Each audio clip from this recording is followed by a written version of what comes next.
За өнөөдрийн математикийн хичээлээрээ хүндийг хэмжих хичээлийг баттгалыг хүргье. За өмнөх мэдлэгээ сэргийн санацгаая. 1 кг хөөсөн чихэр 1 кг хатаасан жимс хоёрын аль нь хүнд вэ? Яагаад? За энэ гэр бүлтэйгээ ярилцаарай.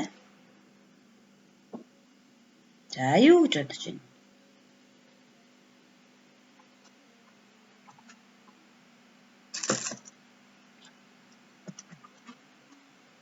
За Ад нь хатаасан жимс, Б'д нь хөөсөн чихэр, В'д нь тэнцүү. Аль нь вэ? Аав ээжтэйгээ гэрийнхэнтэйгээ хариулаарай. За энэ мооринжин.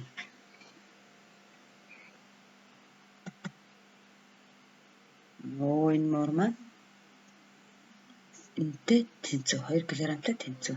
За тэгвэл мооринжин хэдэн килограмм байх вэ? Гэрийнхэнтэйгээ ярилцаарай.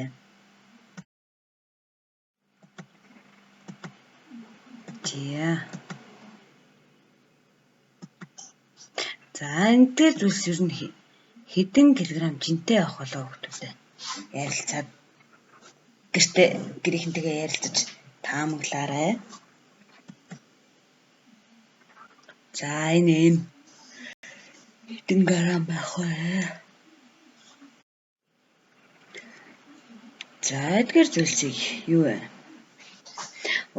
Янз бүрийн зориулалттай олон төрлийн хэмжих багаж юм байна.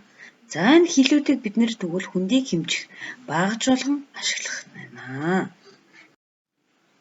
За хэмжих хэрэгслийг хэрэглэхдээ анхаарах зүйлсүүдийг за энийг төвчтэй бичиж аваарай. За нэг хэмжихийн өмнө заагч зөв байрлаж буйсах. Тгийг зааж байгаа хэсгийг шалгах.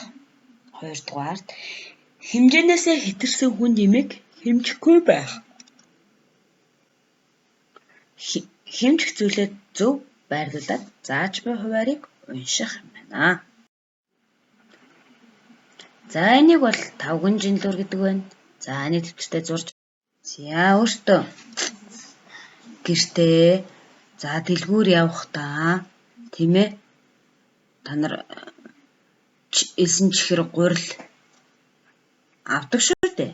За тэгвэл та нар гэртээ сард тэгвэл хэдэн килограмм гурил, хэдэн килограмм элсэн чихэр хэрэглэж байгаа тооцоог бодоод багштай илгээгээрэй. За гэрийн даалгавар. За доорх нэгжүүдийг өсөх хэрэмбээр нь бичээрэй.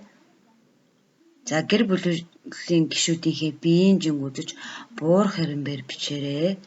Мал ба машины хүндийг ямар багажаар хэмждэг вэ? За түүний талаар гэр бүлийнхэнтэйгээ ярилцаарай.